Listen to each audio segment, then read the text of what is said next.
Hello. Welcome to the Hammer Museum. I'm Claudia Bester. I'm the Director of Public Programs, and I'm pleased to introduce tonight's Hammer Forum on why some people find conspiracy theories so compelling, with Arthur Goldwag and Kathryn Olmsted, and moderated by Ian Masters. So now on to tonight's program.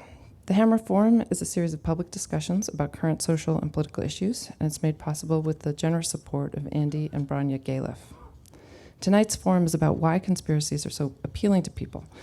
Some people spend enormous energy working on theories about John F. Kennedy's assassination, or the September 11th terrorist attacks, or the Charles Manson murders, Obama's birth certificate, or Stanley Kubrick and the fake moonwalk. I was recently told that the Newtown, Connecticut shootings were planned by President Obama in order to have an excuse to eliminate gun rights in America. So here's what we're not going to talk about today.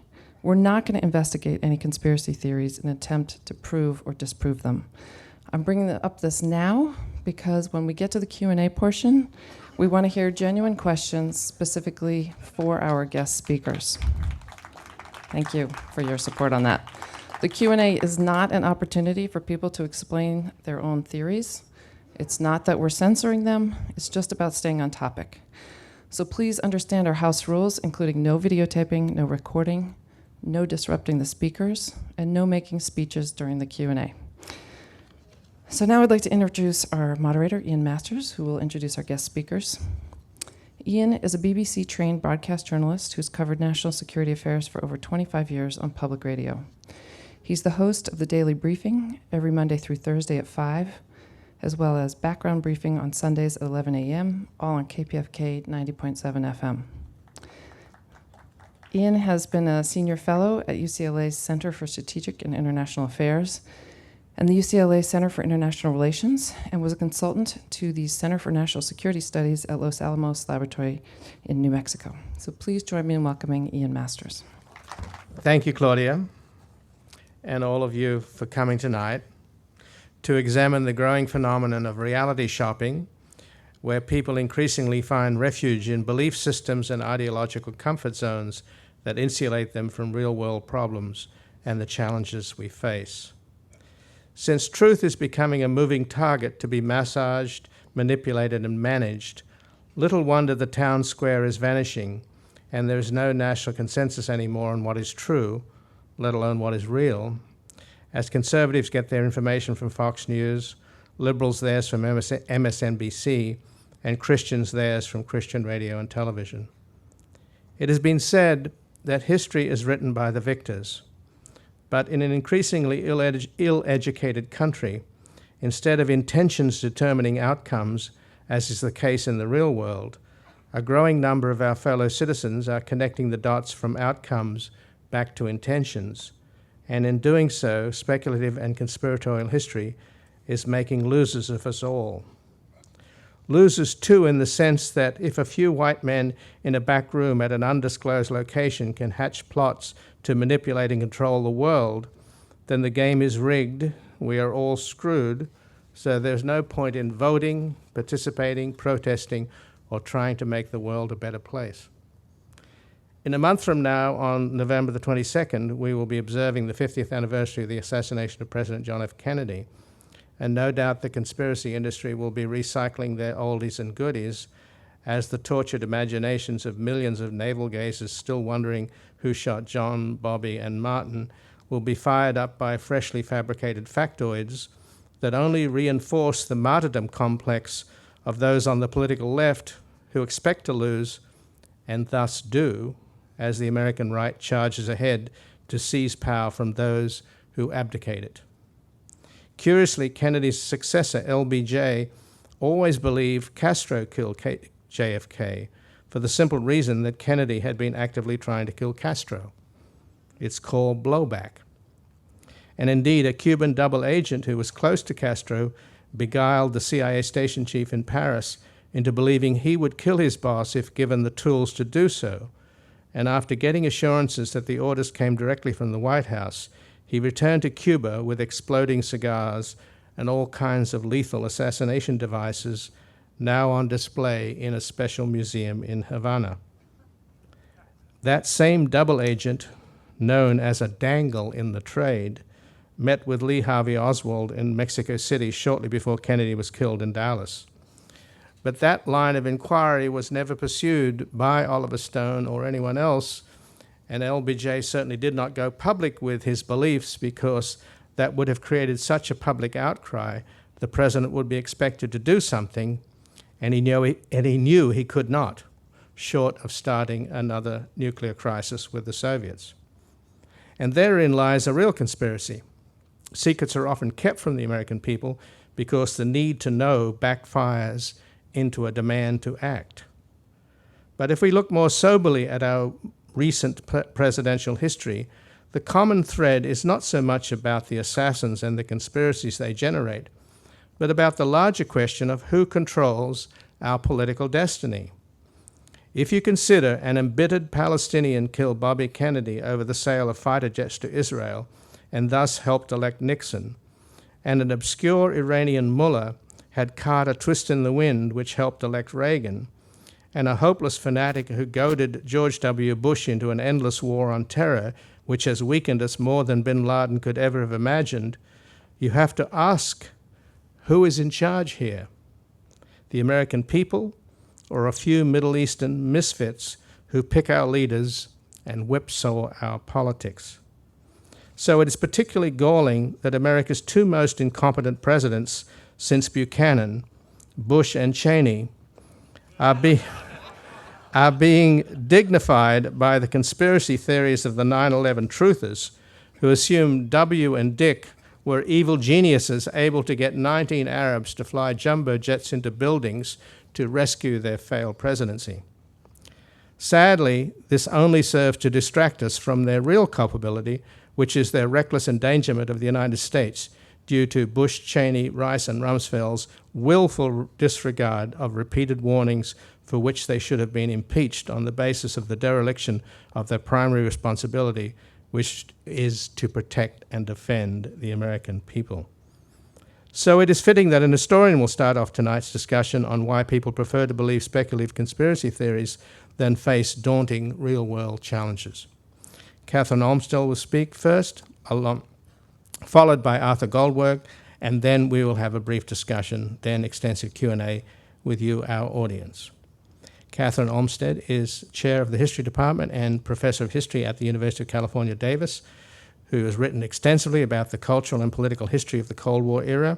Her books include Challenging the Secret Government, the post-Watergate investigations of the CIA and FBI, Red Spy Queen, a biography of Elizabeth Bentley, and most recently, Real Enemies, Conspiracy Theories and American Democracy, World War I to 9/11. Ladies and gentlemen, Kathryn Olmsted. All right, thank you very much, Ian, for that very nice introduction, and thank you to you and the Hammer Forum for organizing this discussion of a very timely and important topic. My research is on why Americans believe conspiracy theories, and in particular, why Americans believe conspiracy theories about their government. And so it's important to note at the beginning, Americans believe a lot of conspiracy theories. I think that pollsters have found that if they ask just about any conspiracy theory of the American public, at least 17% of the American public will agree with it.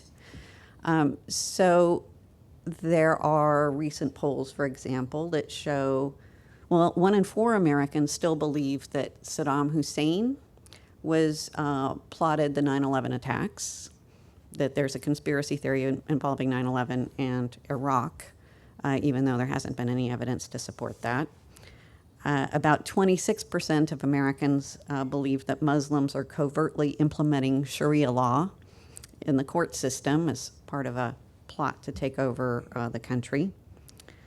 17% of voters right now say they think there's a group of world bankers that is getting rid of paper money so that all we have is electronic money, and then they're going to cut the power grid, and then nobody will have any money, and we'll all be enslaved.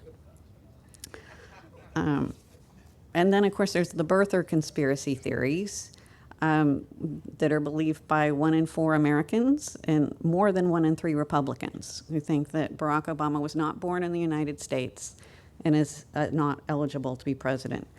So it's easy to make fun of these conspiracy theories, and there's a lot of amusement, I think, to be found sometimes. And looking at some of them, I have a couple of my favorite illustrations here. Here's how the birthers see Obama's birth certificate, going through and taking issue with various things. And then, of course, there's this classic Onion cover about the Kennedy assassination. And this will become more and more relevant as we get closer and closer to the 50th anniversary next month. So it's easy to make fun of these things because Americans do believe a lot of crazy things about their government.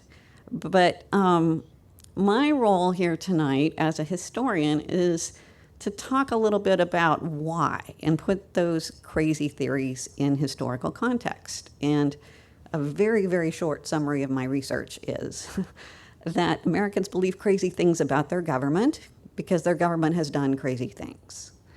And Americans believe that their government lies and conspires and covers up because their government has lied and conspired and covered up.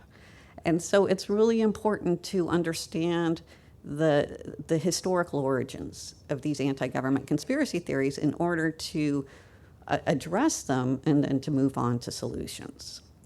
So let me spend just a couple of minutes now talking about some of the actual government conspiracies that we've discovered over the last 50, 60 years, and then how those conspiracy theories have fed in to more recent conspiracy theories and where we can go there. All right. Starting back in the 1950s, the FBI's COINTELPRO program. This was a counterintelligence program led by FBI Chief J. Edgar Hoover that ultimately compiled files on hundreds of thousands of Americans who were in groups that J. Edgar Hoover considered subversive. And it started out focusing on spying on Americans who were in the very dwindling ranks of the American Communist Party, and then spread to surveillance of the anti-war groups, women's liberation groups, and civil rights movement. And by the early 1960s, the FBI became obsessed with Martin Luther King, spying on him, following him around, listening to his phone calls, and audio taping his hotel rooms. And one of the high FBI officials compiled in 1964, soon after King was announced that he had won the Nobel Prize. This FBI official compiled an audio tape of what he said was proof that King was having an extramarital affair, mailed it to Martin Luther King with a letter suggesting that he commit suicide, that the FBI was going to expose this affair, and so the honorable thing for him to do would be to commit suicide. All right, so this really happened, and the details were exposed in the 1970s. What else really happened? Operation Northwoods. This was a U.S. government proposal in 1962. The Joint Chiefs of Staff recommended to President Kennedy that the U.S. military could stage fake terrorist attacks against the U.S., in the U.S., and American citizens abroad. They suggested setting off bombs in American cities, shooting down an American airliner after taking off the passengers. It was unclear what they were going to do with the passengers, and blowing up an American spaceship without taking off the astronauts. And they recommended that he do these things, that he approved that they do these things as a way to then blame them on Cuba so that the United States, the American people, would want to invade Cuba. Now, Kennedy did not approve the plan. Obviously, it never took place, but it was a real proposal signed by the Joint Chiefs of Staff. What else really happened? The CIA had its LSD experiments, where it set up, the CIA wanted to know what would happen if its agents were given LSD without their knowledge by Soviet agents. So to test this out, they set up safe houses in major American cities and then hired prostitutes to bring their clients to these safe houses where they were given LSD, and the CIA then observed their behavior. And these men who were given the LSD were never told that they were given LSD. There was never any follow-up. Right. Then there are all the assassination plots that the CIA was involved in, that a U.S. Senate committee wrote along a very detailed report exposing. Now, all of these plots, I think, are perhaps not so shocking today in a climate where the U.S. government is killing people all the time with the drones. But when they were exposed in 1975, they were very shocking. And I think what's still shocking about all the plots against Fidel Castro, because he was, of course, the main target, is how harebrained they were. The LSD and the cigars and the exploding seashell and the ballpoint pen with the hypodermic needle filled with poison, the lethal fungus and the skin diving suit. And also the CIA's engaging the mafia to help them try and kill Castro. So there were people who were on the FBI's 10 most wanted list who the CIA was meeting with secretly in hotel rooms, offering them suitcases full of cash to kill Castro.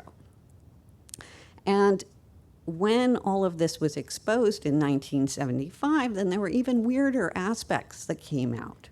There was this young woman who, it turned out, according to the Senate committee, was John Kennedy's girlfriend. She was also the girlfriend of San Giancana, who was the godfather of Chicago, who was working with the CIA to kill Fidel Castro. So there was an investigation into whether she was actually, carrying messages between one boyfriend, the president of the United States, and the other boyfriend, the godfather of Chicago, who was trying to kill Fidel Castro. And then, when the Senate committee decided it wanted to investigate this and it subpoenaed Sam Giancana, his police escort mysteriously got called off, and he was shot to death in his Chicago kitchen while he was making himself breakfast, right before he was to testify about all of this. And so then the Senate committee tried to subpoena another mobster who was involved in the Castro plots. They couldn't find him to deliver the subpoena because they found his body floating in an oil drum off the coast of Miami. Now, all of that really happened. All right, and then you get Watergate. Where do you even start, right? You have people working for the President of the United States who, through bribery and extortion, raise millions of dollars secretly and illegally, and then use those millions of dollars to hire agents to sabotage and espionage and spy on the opposition campaign.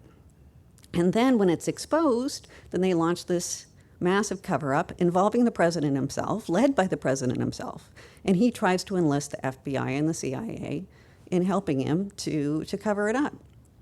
And then after he's forced from office, he says on television to David Frost, well, the president is above the law. No, this doesn't apply to me. And of course, they recorded all of this, all of their conspiracies. Nowadays you can go on YouTube and listen to all of the Nixon White House tapes. And Nixon, on those tapes, it's a treasure trove for conspiracy theorists because he's talking all the time about these conspiracies that he's launching because there are conspiracies directed against him. And then, of course, after Nixon left office, he was pardoned by his successor, so there was never any full accounting. There was never any trial for Americans to learn all of the details. Right, and then one last real conspiracy that's been exposed, Iran-Contra. Here we have the Ayatollah Khomeini, who was like the personification of evil for the American public. And he was condemned publicly by the Reagan administration. The Reagan administration talked all the time about how they would never deal with terrorists, yet secretly they were selling arms to Iran that was supporting terrorists. Then they were taking the profits that they got from the sale of those arms and diverting it to a secret war in Central America, a war that Congress had expressly prohibited the use of U.S. funds. And then when some Reagan officials are convicted of crimes, they're all pardoned by Reagan's successor, George Bush. All right, so when we talk about Americans' conspiracy theories about the government in recent years, we have to keep all of this in our minds. And here is a graph of that shows the percentage of Americans since 1964 who say they believe the U.S. government, they can trust the U.S. government to do the right thing all of the time or most of the time. And it's, if you notice the dips there, you have those precipitous declines after real government conspiracies are exposed. So there's a definite correlation. All right, so where do we go from here, though? If we understand that this is the context, what do we do with all of that? All right. Well, first of all, I think it's obvious that these real government conspiracies were conspiracies against democracy and individual rights.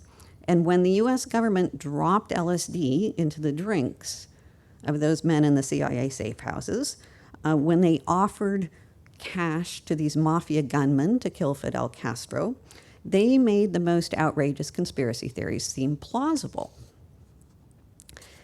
And when citizens cannot trust their government to tell the truth, when they're convinced that their public officials routinely conspire and lie and conceal their crimes, then they become more susceptible to conspiracism.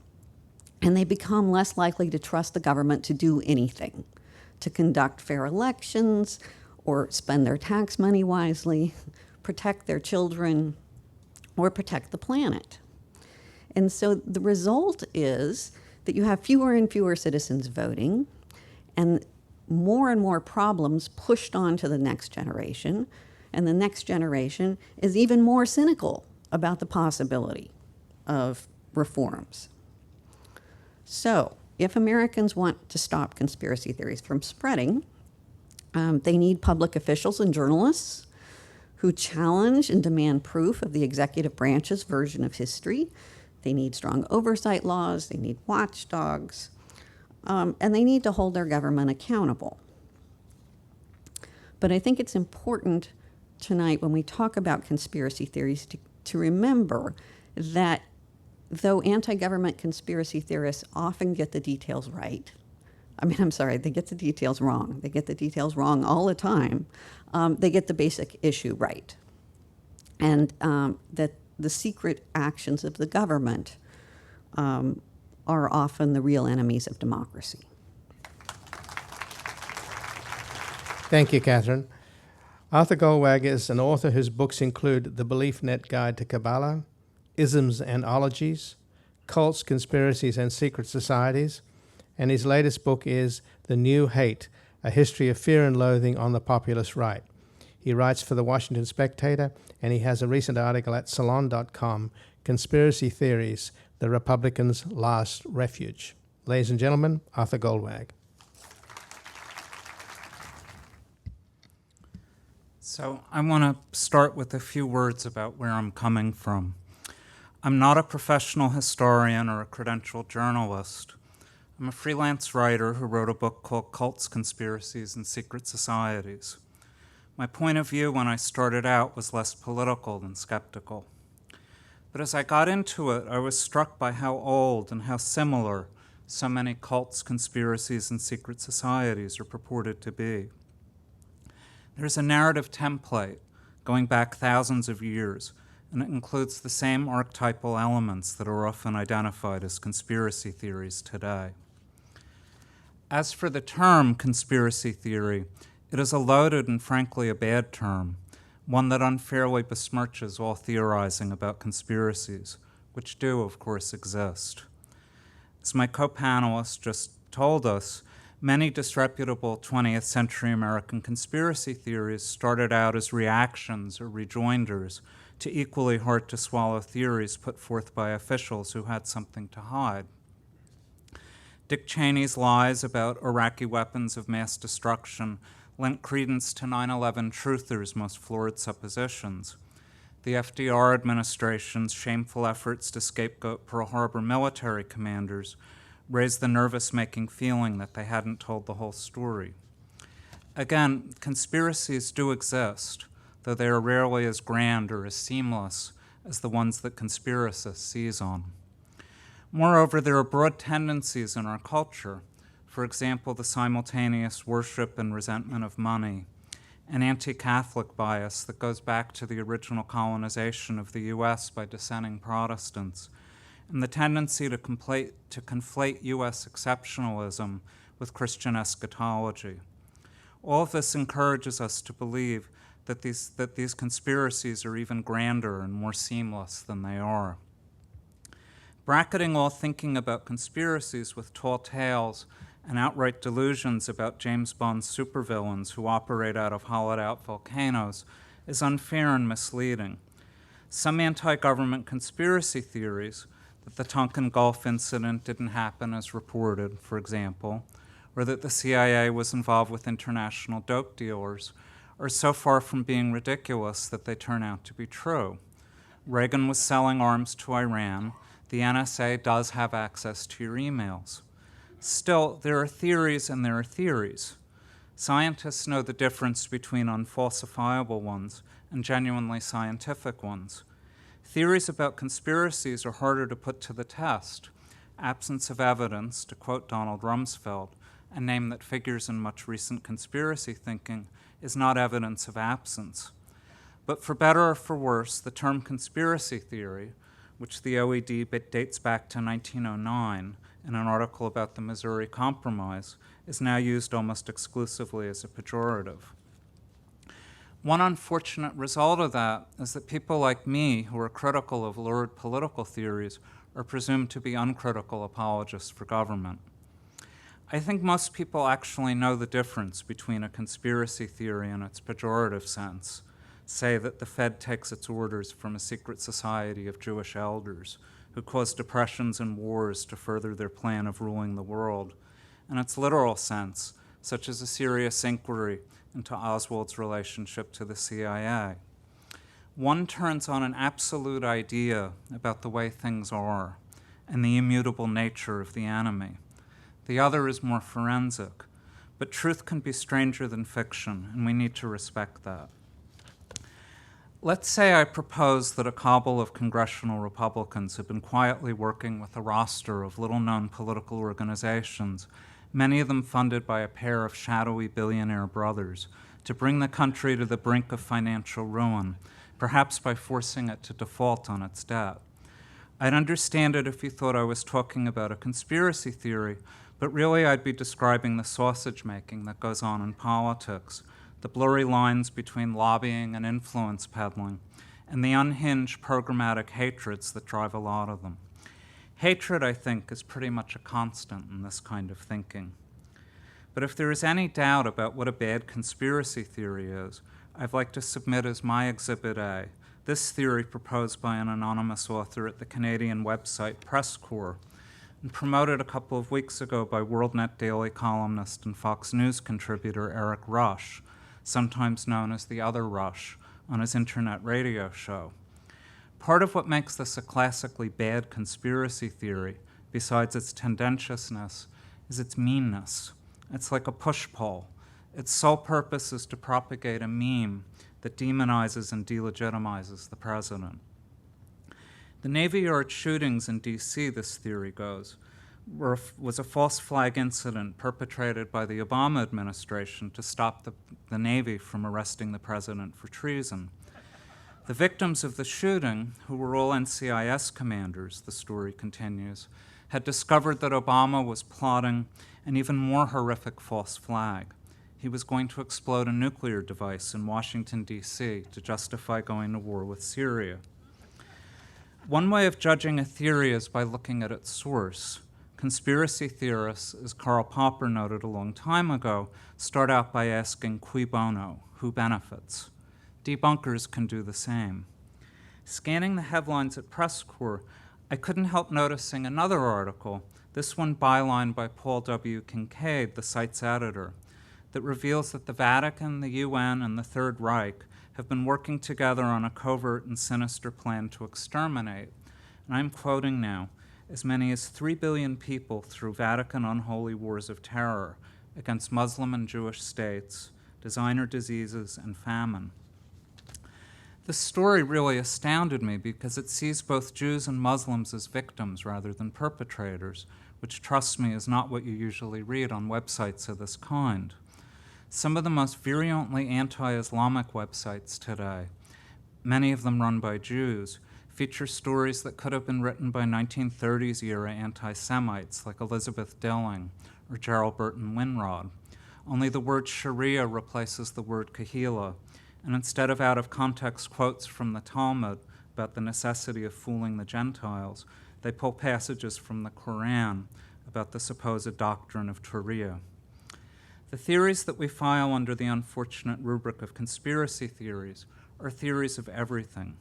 They have a kind of metaphysical authority, and in their confidence that everything is ultimately connected, a scope and a moral framework that is almost theological. Moreover, conspiracism is reactive. Conspiracists are often people who feel threatened in their pocketbooks, their status, or their values. Their theories explain what is happening to their world and why, assigning blame to an adversary who is consciously and deliberately carrying out an evil intention. Conspiracists use the word evil as a noun as well as an adjective. They believe that their adversaries are literally demonic, and that they sign their handiwork in visual, numeric, or symbolic codes, much as a Kabbalist believes that the world was written by God in Hebrew letters. If you want to understand what happened on 9/11, add up the airplane's flight numbers and match them up with Bible chapters and verses. If you want to know the worst about Obama, look up his birth date or the zip code of his house in Chicago. It took me 10 seconds to dig this up on Google. Obama was born August 4th, the 216th day of the year. 6 times 6 times 6 equals 216. 666. A lot of times these things sound like prose poems. They're kind of beautiful. His birthplace latitude was 2.16. 6 times 6 times 6 equals 216. 666. The winning lottery ticket in Chicago after the elections was 666. In his home governing state, his zip code was 60606. 666. Conspiracists look backwards nostalgically to what they believe they lost. They look forward with anxious expectation to a bloody reckoning. As a political candidate once said, in an unguarded moment that he later regretted, they cling to their guns and their religion. Conspiracism's narratives unfold much as the storylines of massive multiplayer online games do. They take place in a universe that's bounded by hard and fast rules and peopled by broadly drawn cartoon-like characters in which whatever happens is either part of the algorithm or something that one of the player gods has caused to happen. You see this when you read claims that the Sandy Hook school shooting was staged by crisis actors, or that purported to identify the fake blood and prosthetic limbs in the carnage after the Boston Marathon false flag bombing. Like the ancient Gnostics, or the characters in The Matrix or The Truman Show, conspiracists believe that the world is a stage, and that its director deity is a satanic impostor. Of course, there are profound political implications to all of this. As marginal and weird as these ideas are, they exert a subtle influence on mainstream political thinking. They poison the zeitgeist, as it were. I called my last book The New Hate, and it was subtitled A History of Fear and Loathing on the Populist Right. That said, I freely admit that the left is not immune to conspiracy theories. Marxist dialectics and the theory of history that undergirds premillennial dispensationalism share significant attributes. Party propaganda was as filled with paranoid conspiracy theories, some of them true, as anything that the organized right has ever produced. But I do tend to think that the very reactiveness of reactionary thinking predisposes it to conspiracism a little more. The leftist conspiracists tend to show up in force in the comment sections when I post something online, For the most part, they are ignored by the liberal mainstream. Far-right conspiracism tinges the entire conservative spectrum, though it is especially strong in the states of the Old Dominion, the Mountain West, and across the so-called Bible Belt. Public policy polling has issued a couple of surveys on conspiracy theories this year. Kathryn presented some of them. I'm going to look at how they break down along partisan lines. 34% of Republicans and 35% of independents believe a global power elite is conspiring to impose a new world order, compared to just 15% of Democrats. 58% of Republicans believe global warming is a hoax. 77% of Democrats do not. Nearly twice as many Republicans, 5%, than Democrats, 2%, believe David Icke's theory that hybrid alien-human lizards rule the world. 62% of Republicans and 38% of independents believe the Obama administration is, quote, secretly trying to take everyone's guns away, compared to only 14% of Democrats. 42% of Republicans believe Sharia law is making its way into U.S. courts, while only 12% of Democrats do. More than twice as many Republican voters, 21%, as Democrats, 9%, believe the government is using false flag incidents to consolidate its power. 44% of Republicans and 21% of independents believe Obama is secretly plotting to stay in office after his second term ends. Just 11% of Democrats agree. In The New Hate and in my recent article in Salon, I noted that with the exception of outliers like Louis Gohmert and Michelle Bachmann, most elected officials who traffic in conspiracy theories are too rich and successful to believe in them themselves. They deploy them opportunistically to push voters' emotional buttons. But progressives are making a mistake when they shrug them off as mere noise. For one thing, they need to worry about the allure they have for people who belong in their own ranks. Ron Paul has been especially successful in attracting progressive-minded anti-authoritarian voters who respond to a skepticism about the national security state, while remaining blind to the neo-secessionism and New World Order paranoia that characterizes so much of the rest of his thinking. And they should be worried about their effectiveness in galvanizing racist, backward-looking voters. What just happened in Washington was a debacle for the Republicans, but it was also a testament to how much mischief the populist right can still do. That's it. So, Kathryn and Arthur, I guess I got the feeling from both of you, which is something that I feel strongly about. I don't oppose conspiracy theories. I just can't stand bad ones. And as a journalist, I'm all the time looking for what's going on. And that's why I've tried to cultivate a lot of contacts in the intelligence world. Because I figure they're the people who have been keeping the secrets, and the minute they get out, some of them start leaking, you know. So is that what it comes down to? That it's the real objection is just bad conspiracy theories. In other words, there's mendacity out there, but to really get to the heart of it is a lot of shoe leather, it's a lot of hard work, and so much of what is presented is just lazy and sometimes stupid. Well, yes, I think that all history is about finding evidence for your interpretation. And conspiracy theories, the bad ones, as you're calling them, are ones that lack that evidence or that refuse to accept evidence that contradicts their theory. I mean, let's take the birthers. I mean, there are lots of things we don't know in history, but where Barack Obama was born is a fact that has been documented more than just about anything else. I mean, as much as we know anything, we know he was born in Hawaii in 1961. The newspapers, the eyewitnesses, the birth certificates, all of that.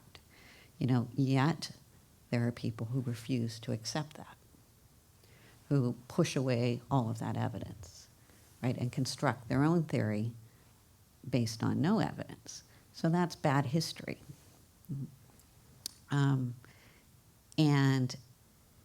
But you can have conspiracy theories where you say, like you were saying, oh, I think there's something interesting about the Cuban connection with JFK, where you can find actual documented facts and try and construct a theory. And maybe you don't have enough evidence to say, now we know who killed JFK, but you can put forward a plausible theory. So I think it's a matter of evidence, really.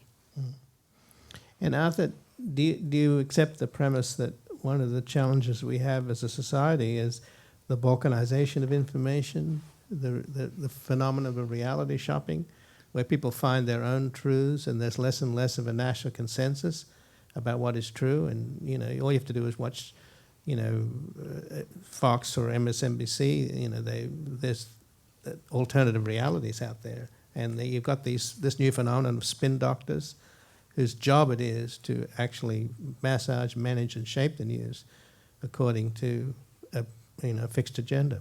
I think the term of art is epistemic closure. Epistemic closure, do you know how to say it? I think probably epistemic. But they're cognitive bubbles. And conspiracy theory, to me, I believe in conspiracies, and I'm a political person. I believe that we live in a fallen world. I believe people are capable of great evil. I think evil happens. But conspiracy theory is a narrative. It's a story. It's a myth. And these myths flourish in closed environments.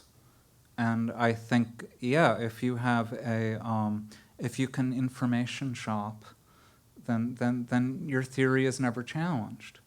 But I think the other thing I have against conspiracy theory, and again, it's a crappy term because I believe in conspiracies, but what I hold against it is its deductive quality. You start with the answer, and then you provide the narrative. It used to be in the 70s when with the late great Planet Earth and the end time books first started coming out, you'd say, well, this is Russia, and then it has to switch to this is Iran when the circumstances change. Mm-hmm. Then it's Syria. Then it's but you have a template. You have a template in Revelation or something, and then you fit the current reality into it. And conspiracy theorists have a story that there is a principle of evil in the world that's always working, and that I, the conspiracist, am the good, and there's an object of evil, and here's how it happens, and that's that. It's a recipe for political dysfunction. It's also a recipe for hatred and persecution. Mm-hmm. So it scares me. Well, years ago, when I was editing film, I worked on that documentary, The Late Great Planet Earth. I got fired because the guy, Hal Lindsey, was such a flagrant fraud. I mean, he was a televangelist huckster of the worst order, But anyway, that's beside the point. So are we dealing with, you're an educator, is there a crisis in this country on the lack of critical thinking, the lack of deductive reasoning? Are we losing that as a society? Are we not teaching our children to be more inquisitive and less gullible? Well, I don't know. As a historian, it makes me nervous for people to say we are now living in the worst time ever, right. And there's been this decline since this golden age, when I was young, when everybody was critical and smart and well-educated, and now all the young people. Because, I don't see that in my students. I think there's a lot of critical thinking going on in the generation now that's in college. I think that if you try and look for data for trends, certainly we have very low trust in government. and have, since, well, I was showing you the ups and downs. And, now it's as low as it's ever been. But there have been times when it's gone back up. So, and lots of times people blame the internet and say that things have gotten so much worse with the internet because it is so much easier to information shop. Although, again, I don't know if historically that's true, that we have more conspiracy theory now than we used to. I think we just have more conspiracy theory now about the government than we used to. But we actually have less conspiracy theory than we used to about Catholics and Masons and Mormons. It's just the target switch. So, what would restore, what would get rid of paranoia and distrust and cynicism then? Is this something that's been with us forever, and just because we have more communication tools, it's more accentuated? I think it's something that's been with us forever, and I don't think we're going to get rid of it. I think it underlies, you can find it in any epoch. You can find it in any culture. And the United States does not have a monopoly on conspiracy theory by just, we could be talking about in the Arab world, and then you can go into different worlds in the United States, and certainly in the African American community. There's a whole world of conspiracy theory. It's people are pattern seekers, and people are also reasoners, and I think the two tendencies are at odds. This is this country is sort of founded on an Enlightenment experiment, and it isn't a totally successful experiment. It wasn't when it started. In The New Hate, I write at exhausting length about the Illuminati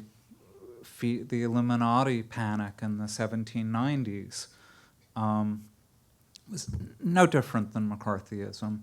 And there was even a figure, Samuel Morse's father, Jebediah Morse, stood at a pulpit in a New England church and said, "I have in my hand a list of the members of the Illuminati Lodge in Virginia."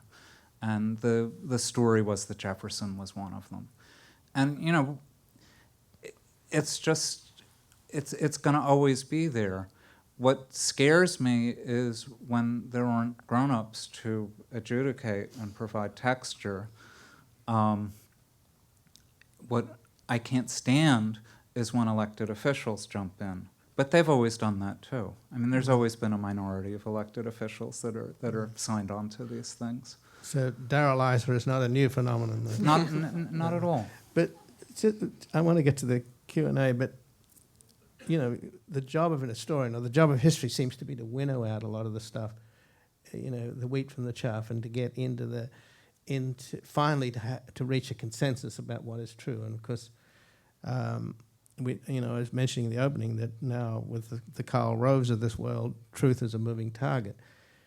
It seems though that Wikipedia is not a bad approach. Is there a way to have a structure where you can shoot down the stupid stuff and collect the insightful stuff? Well, there are websites that are just devoted to shooting down conspiracy theories. That are really terrific sites, but that doesn't mean people are consulting them, or people who believe in the conspiracy theories are consulting them. Journalists can look at them, and I look at them, but it's a never-ending battle, isn't it? Right, but who gets to referee? That's I guess the question. Is it just in time that the dust settles and reality eventually wins out? Well, again, I think it's about constructing an argument, and who has the best argument, who has the evidence to support that argument. And in history, it's a peer review process, right? Is that you go to conferences and you say, this is what I think happened, and here's my evidence for saying that. And then there's a bunch of other people in the room who say, oh, no, wait, that, that document doesn't make sense, or your argument has this hole in it, or whatever. I mean, it's a profession, and I think that shooting down conspiracy theories is sort of one version of that. I mean, it's mainly journalists who are involved in it because they're current. Right. But I think that people just have to stay on top of it and say, well, wait. Why do you say that the two Honolulu newspapers must have been forged for that day? What is do you have any evidence that newspapers have ever been, the microfilm has been stolen and fake documents have been put in them and they've been put back in the library? Has that ever happened before? And so it's sort of like a communal peer review process. How does the United States compare and contrast to other countries around the world on this topic? Do you want to take this? Arthur, I'm not an expert on any other countries, but I know that it's, when I was writing my book, Cults, Conspiracies, and Secret Societies, the dissemination of the protocols of the elders of Zion it's an amazing story. It's a pastiche of existing books. It was basically two books. One was against the Masons, and the other was against one of the Napoleons. But it was put together by Russians who were trying to convince the then Tsar to take a tougher line against the socialists. And it's a story about an ancient Jewish conspiracy to take over the world with the tools of liberal politics and modern finance, basically. It's an absolute argument for the divine right of kings and for a theocratic state. And yet, it's as right-wing Christian a book as could be imagined. American right-wingers that thought that they were considered themselves patriots, like Henry Ford, took it up immediately. It was taken up in Germany, obviously. It was taken up in England. The Christian Science Monitor reviewed it and said, basically, people should have been panicking about the Illuminati since the 1790s, and this book brings that back, thank goodness. But every country there's like 75 translations or something at least. Every country puts their own stamp on it, especially now in the Arab world. And again, it's a Christian book, and yet because it hates the Jews, it gets thicker and thicker too. The translation that they use in Iran is like 900 pages, and wasn't it manufactured by the NKVD? There wasn't an NKVD then, but it was the Tsar's secret police. Well, that's the predecessor to the KGB. Yeah. Do you have a comment on that? I think, in general, what political scientists have found is that in societies that have a great deal of polarization, there's more conspiracy theories.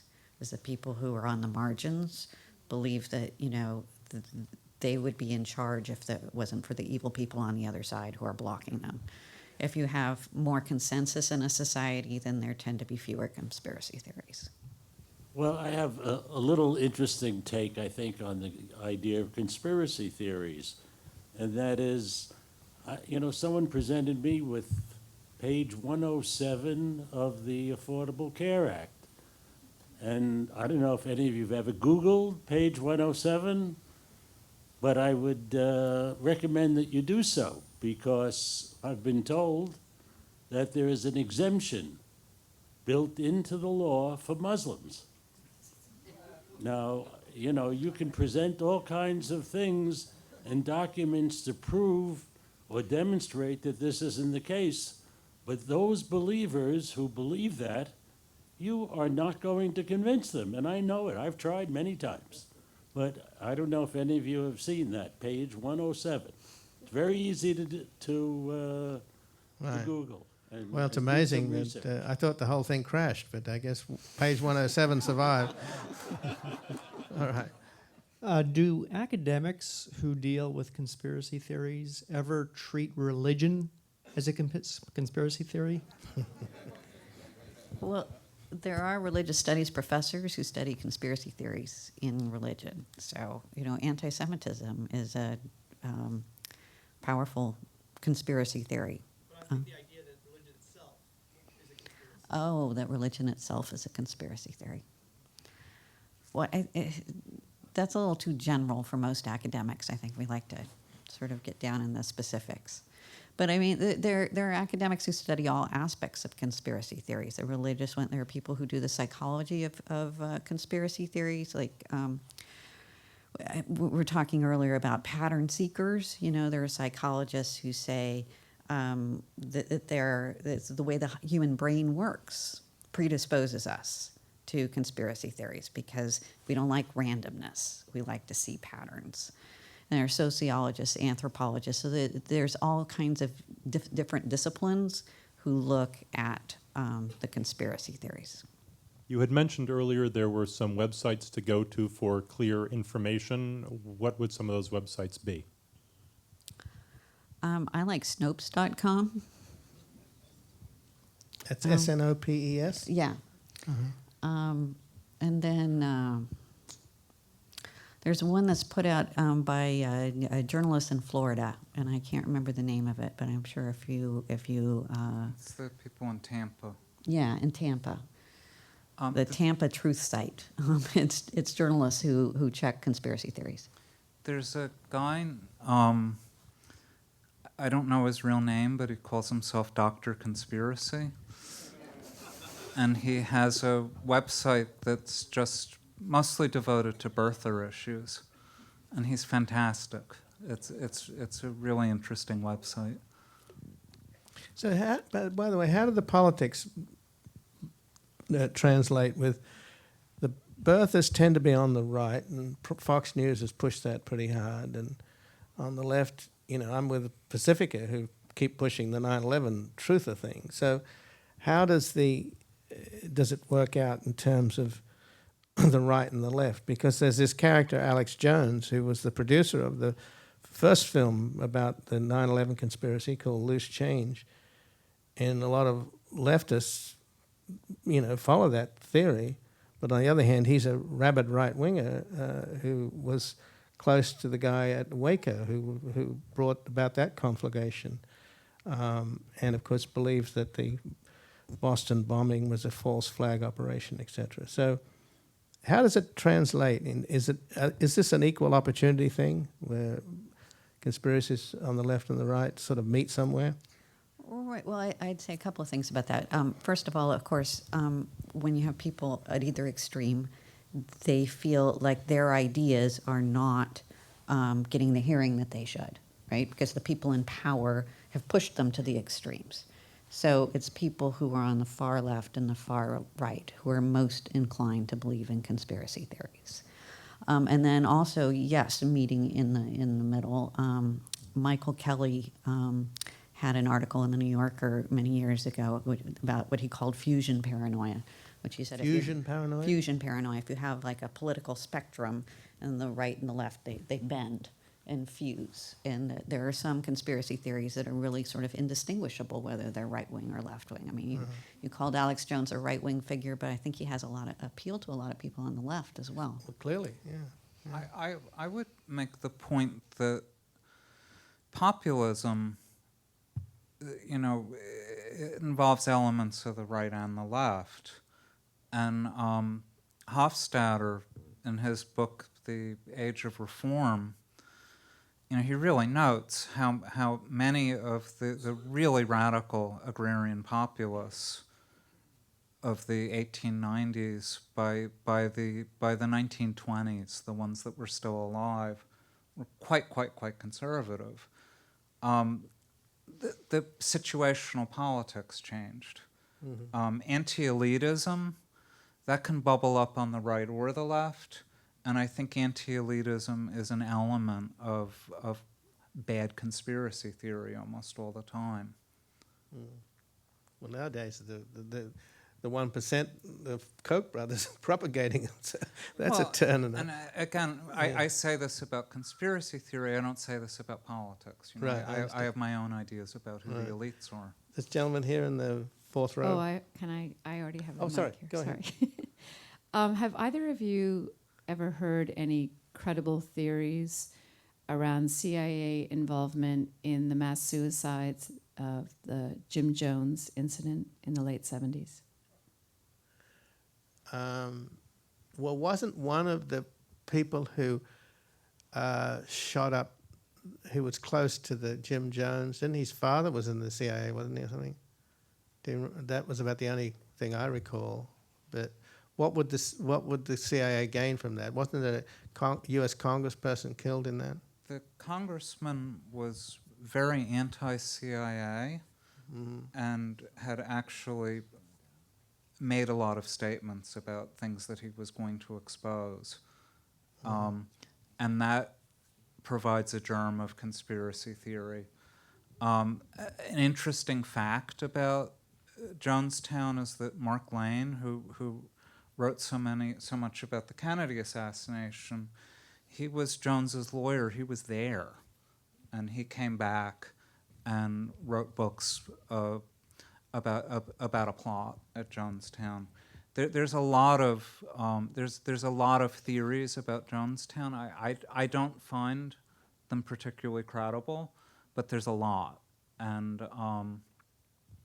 somebody that's closer to the material than I am right now could probably beat me in an argument. Well, you should talk to the congresswoman that was there, right? Jackie Spire. She was the congressman who was shot. She was his aide. And she represents Oakland, I think, doesn't she? Yeah.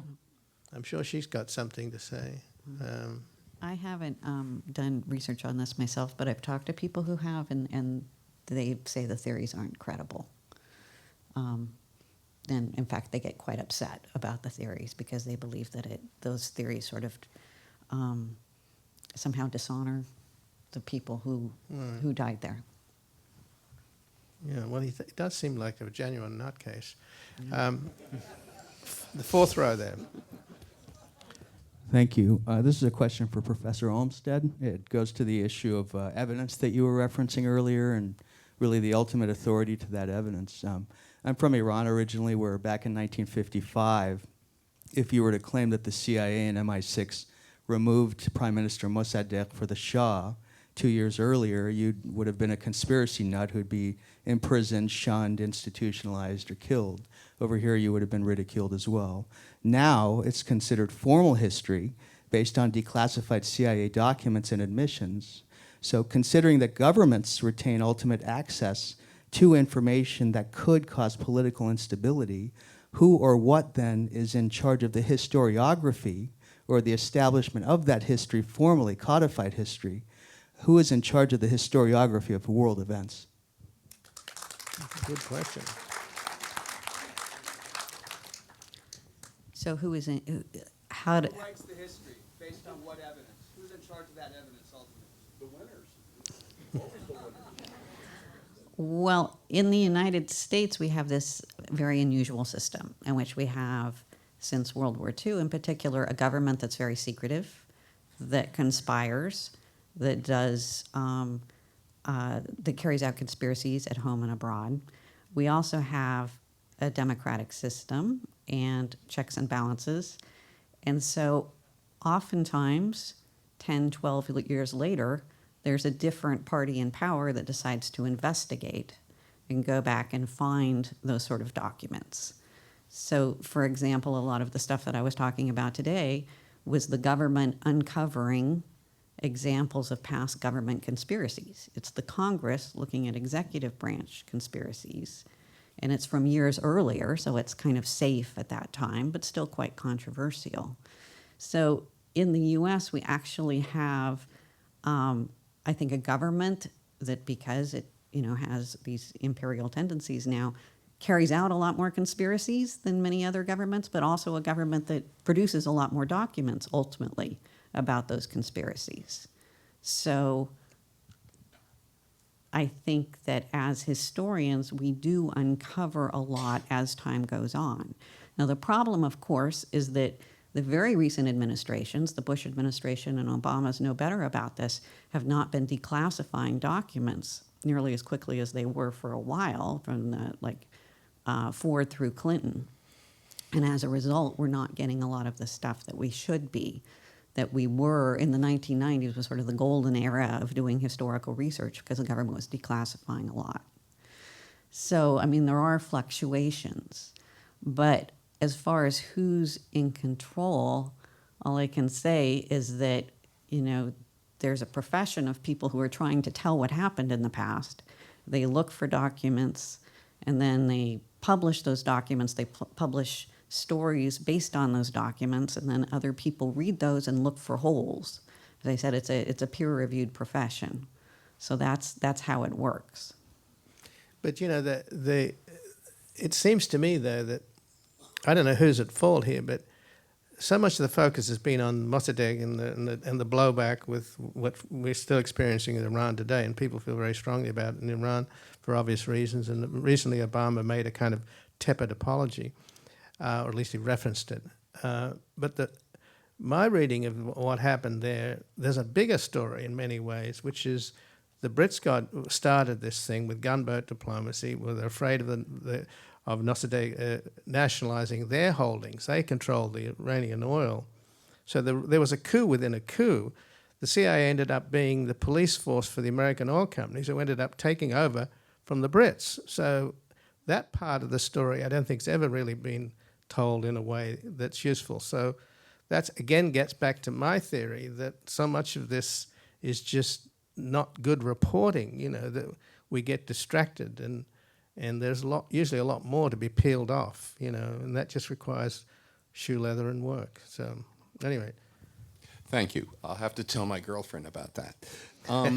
As a retired research scientist, many of the things, facts and theories and findings also have to be put to peer review and validation and testing, like what Kathryn said. And we've been talking about the politics of conspiracy theories, but I want to ask about conspiracists. And is there been any that you know of psychological or psychiatric profiles as to what drives somebody to conspiracy? You talked about disenfranchisement and polarization, but I wonder if there's any hard medical evidence or psychological evidence to that. I've just been writing about some of this online, and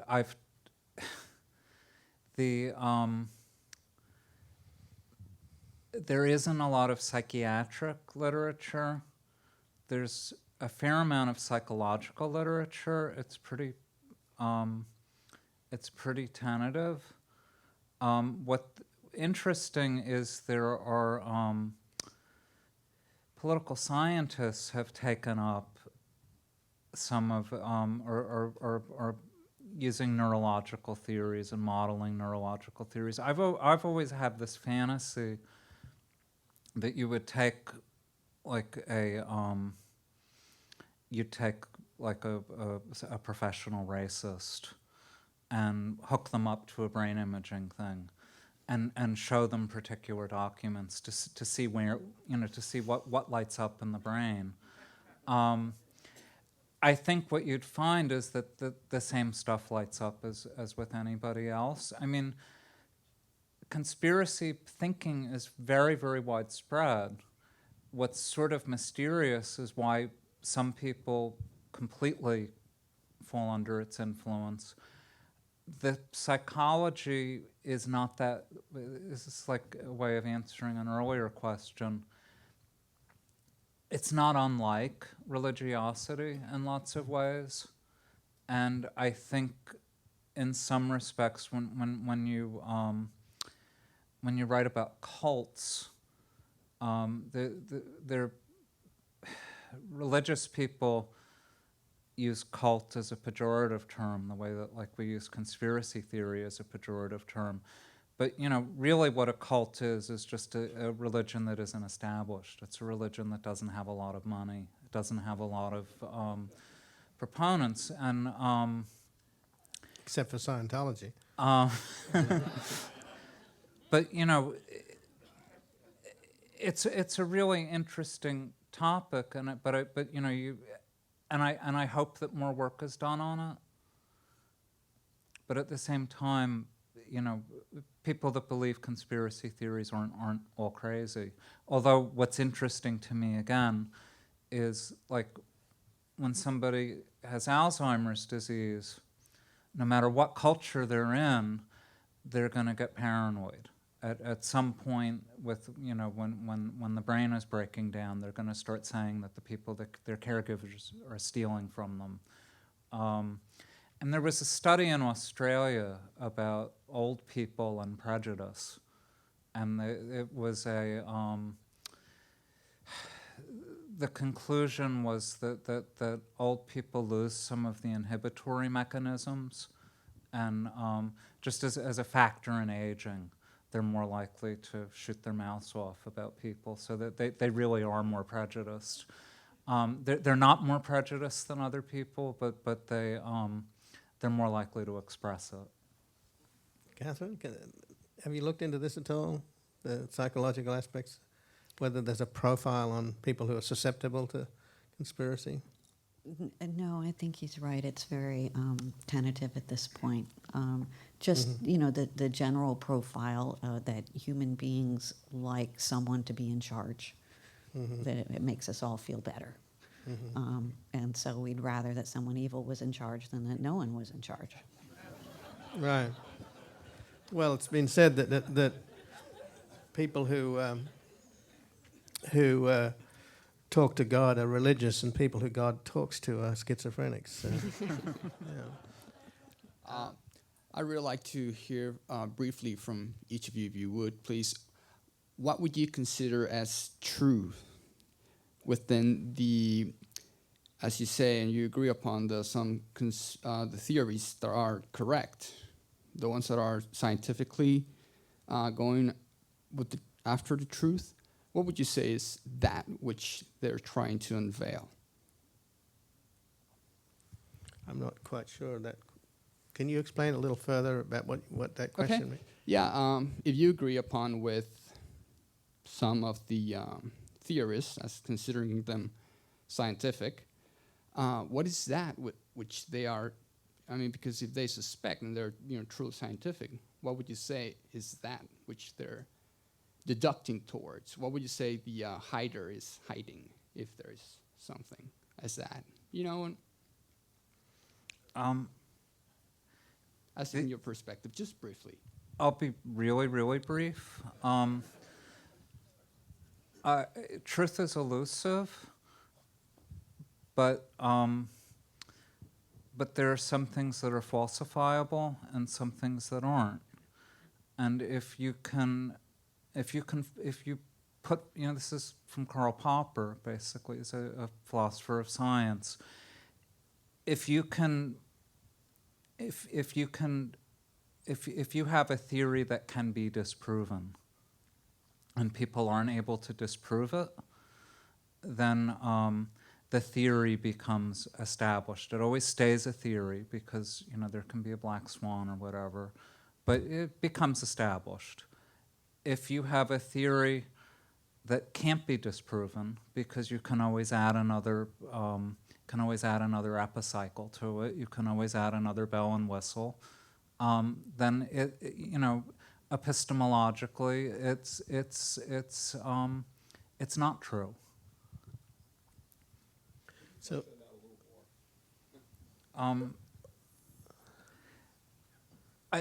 I'll just go back and say that I think ultimate truth is elusive. But I'm not a relativist either. I think that science, rules of evidence, they give us tools. I may believe something, and then there's a document dump 10 years, the government falls. And one of the interesting things about when governments commit atrocities, they almost always document them exhaustively. Governments are not really great at keeping secrets. But time is a great thing. You know, when everybody's dead, sometimes we find out a lot more. So, you know, I'm not going to sit here and say this is completely false, this is completely true, because a certain amount of skepticism is healthy. But now I think Kathryn should address This it. should be the last question here in the second row, this lady. Third row. Hi, I'm a college graduate, and I like to look at math and the graphs. And we see a lot of conspiracies that became true, like, you know, Iran-Contra, Watergate, Gulf of Tonkin, you know, whatever. And we're due for like a major level of something. And my feeling is the level of secrecy in the United States, the state secret's privilege, Sibel Edmonds, you had the event about a month ago with Thomas Drake, et cetera. I mean, you know, the Ed Snowden thing going on right now with the NSA, the whole world, Merkel's cell phone being bugged, whatever, okay? Right. We're due for something big. I mean, and why I'm wondering your opinion is on the level of secrecy in the United States feeding conspiracy theorists. Right, but isn't there an opposite side of that, which is conspiracy exhaustion? I mean, how much more can Snowden reveal? I mean, it's like every day there's something. Anyway, go ahead. Sorry. Do you have an answer to that? That we're due. I mean, all I can say is I'm extremely disappointed in the president. I had hoped that this would be a new era of transparency and that we would move beyond conspiracy theories. And obviously, I was very, very naive. One thing that I would say is open discourse is really, really important. And I don't like most conspiracy theory, but I would never suppress it. You know, I would never disallow it. If I were a commercial publisher, I might not publish it, but I would never ban it from you know, I think discourse is good. I think skepticism is good. And sure, I think we're due for a lot of, we're going to know different things. We're going to know 10 years from now, we'll know more than we know right now about the things that we're keeping secret now. And, you know, what we won't find is that, well, I mean, this is an unfalsifiable kind of statement. If it's possible to keep something secret forever, then it'll be secret forever and we'll never know it. But call it my faith. I think that things eventually come out. I may not live to see them come out, but my grandchildren may see the world very differently than I do. I hope they do. Well, thank you both for coming tonight. Appreciate it.